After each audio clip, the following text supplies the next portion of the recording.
আসসালামু আলাইকুম everyone, welcome back to another new video with Mamun Hossain. বন্ধুরা, যেখান থেকে আজকের ভিডিওটা প্লে করছেন সবাইকে অসংখ্য অসংখ্য ধন্যবাদ। বন্ধুরা, আপনারা কি জানেন কি না জানি না, আসলে এই দুনিয়াতে কার কোনো শত্রু নাই। এটা কি আপনারা বলতে পারেন যে কোন ব্যক্তির তার শত্রু নাই, তার দুশ্মন নাই? এটা একমাত্র যে বোবা, কথা বলতে পারে না, তার কোনো শত্রু নাই। কারণ তাকে আপনি যতই আঘাত করেন, যতই কিছু করেন না কেন, সে কথা বলতে পারবে না, সে জবাব দিতে পারবে না, সে রিয়াকশন দিতে পারবে না। তার কোনো শত্রু নাই। এরকমই দেখেন, আর দুনিয়াতে ভালো মানুষের কোনো দাম নাই। আর ভালো মানুষ এক জায়গায় বেশি দিনও থাকতে পারে না। আর ভালো মানুষের সবচেয়ে বেশি শত্রু, যে সবচেয়ে খারাপ, তার কোনো শত্রু নেই। আর ভালো মানুষকে মানুষ দেখতে পারে না, ভালো মানুষের শত্রুও বেশি।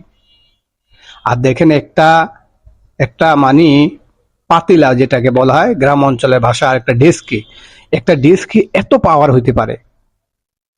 এই একটা ডেক পরিবর্তন বা একটা ডেক শিফট করার কারণে একজন ডিসি কে প্রত্যাহার করছে। তাহলে বুঝেন একটা এই ডেস্কির এই ডেকটার কত বড় ক্ষমতা। আপনারা জানেন যে ইতিমধ্যে হযরত শাহজালাল রহমাতুল্লাহর মাজারে যেই ডেক ছিল, যেই বিশাল বড় এক ডেক, হ্যাঁ, ওটা ডান পাশে হলো কবুতর। আমি কয়েকবার ভিজিট করছি, ওখানে গেছিলাম। আপনার ডান পাশে হলো অনেকগুলা কবুতর, ধান দেয়, অনেকে বিভিন্ন ধরনের খাবার দেয়। এই ডেস্কির মধ্যে অনেক মানুষ মানত করে, হ্যাঁ, অনেকে টাকা পয়সা দেয়, ধন দৌলত দেয়, হ্যাঁ, স্বর্ণ অলংকার দেয়, এগুলা দেয়। কিন্তু এই টাকা পয়সা, ধন দৌলত গুলা একটা গোষ্ঠী তারা নিয়ে যায়। কিন্তু মাজারের কোনো উন্নয়ন হয় না, এমনকি অজু করারও ভালো ব্যবস্থা নাই, এমন অবস্থা হয়েছে সেখানে। আপনারা জানেন যে এই সিলেটে ওখানে ডিসি হলো গোলাম সরোয়ার। উনি কি করছে, এই আগের এই ডেক গুলাকে সরিয়ে গভর্নমেন্টের থেকে যে ডেক দিছে, মানে গভর্নমেন্টের যে লকার দিছে, যেখানে সবাই দান করবে, সবকিছু করবে, ওই টাকা দিয়ে আপনার শুধু এই মাজারেরই উন্নয়ন হবে। এখন এইটা কি আর কারো সহ্য হয় না। এই জন্য মানে এই গোলাম সারোয়ার, আপনারা জানেন যে ঢাকা শহরে উনি ঢাকা শহরে পুরা কাঁপিয়ে ফেলছে আওয়ামী লীগ সরকারের অবস্থায়। এই ওনাকেই দেখেন, এরকম একজন অনেস্ট মানুষ, একজন সৎ মানুষ, যা সিলেটবাসী ওনাকে ওনার মর্যাদা দিতে পারলো না। এখনই কিন্তু অলরেডি সিলেটে গতকালকে রাত্রে থেকে কিন্তু আন্দোলন শুরু হয়ে গেছে, ওনাকে যেন প্রত্যাহার না করে আবার পুনরায় ওই ডিসিতে ওখানেই যেন ওনাকে মানে দেওয়া হয়। এই জন্য বললাম, ভালো মানুষের কোনো দাম নাই। হ্যাঁ, ভালো মানুষ যেই জায়গায় যায় ওই জায়গায় ওনার শত্রু বেশি। আপনি বাংলাদেশে আপনি ভালো কাজ করবেন, আপনার শত্রু বেশি হয়ে যাবে। এমনকি ওই আপনার এই হযরত শাহজালাল মাজারে আমি গতকালকে কয়েকটা নিউজে দেখলাম, ওখানে যারা ভিক্ষা করে তাদেরকেও সাদা দিতে হয়, একজন ভিক্ষুককেও সাদা দিতে হয়। এটা হলো বাংলাদেশ, বুঝতে পারছেন? এবং ওখানে এই মাজারে অনেক ধরনের অনৈতিক কাজ করা হয় দেখছি আমি। আমি কয়েকবার এমনি গেছি। একবার গেছি আপনার তেজগাঁওয়ে, হ্যাঁ, আমার বোনের জামাই আছে, ওনার সাথে গেছি, ওই এলাকার মানুষের সাথে। ওখানে দেখি ভান্ডারি সবাই সবাই গান বাজনা করে, ওখানে যায় দেখি সবাই গান বাজনা করে।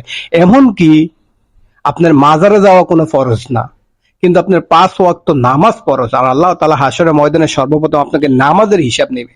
ওখানে জুমার নামাজ, মানুষ জুমার নামাজ পড়ে না, ওখানে রান্না বান্না করতেছে।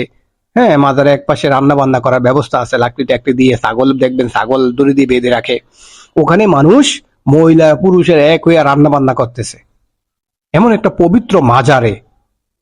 তারপর আপনি কি ওখানে জুমার নামাজ চলতেছে, তারা নামাজ পড়ে না। এই হলো মুসলমানের অবস্থা। তারপর আমি গেলাম একবার হযরত শাহপরান রহমাতুল্লাহর মাজারে, আমার এক মানে ফ্রেন্ড নিয়ে, ওনাকে নিয়ে আমি বিভিন্ন জায়গায় ঘুরছি। ওনার নাম হলো প্রতাপদা। হ্যাঁ, এই প্রতাপদায় আমি গেছি। এরপর প্রতাপদা নিচে ছিল, আমি মাজার জিয়ারত করতে গেছি, ওনার কাছে আমার ব্যাগ ট্যাগ ছিল। ওখানে মাজার জিয়ারত, আমি হযরত শাহপরান রহমাতুল্লাহর মাজার যখন জিয়ারত করতেছি, তখন পিছনে দিয়ে একজন আইসা গোলাপ জলের পানি ছিটাইতেছে আমার মাথার উপরে। পানি টানি ছিটাইছে, তা আমি তো বুঝতেছি না। আমি কি করি, আমি দোয়া টোয়া পড়ছি, আমি মুনাজাত করছি। মুনাজাত করে আমি জোতা হাতে নিয়ে আমি বের হয়ে যাচ্ছি, মাজার থেকে উপরের দিকে নামতেছি। হযরত শাহপরান রহমাতুল্লাহর মাজারের একটু মসজিদের ডান পাশে কিন্তু ওর মাজারটা, ওখান থেকে অনেক উপরে। তখন আমি বের হইছি, বের হয়ে নামছে, উনি কয় ভাই টাকা দেন। আমি কই কিসের টাকা? দেখেন এখানেও ব্যবসা, আপনি দেন একটা মাজার জিয়ারত করবেন সেখানেও ব্যবসা। আমাকে বলে আপনি টাকা দেন। আমি কি কিসের টাকা? কয় এই যে আপনার গোলাপ জল পানি ছিটাইছি। আমি কি বলছি আপনাকে আমরা পানি ছিটাইতে? কয় না, এটা আপনি সবাইকে দেই, সবাই খুশি মেনা দেয়। আমি কি আর আপনাকে বলছি নাকি আপনি পানি ছিটাইতে?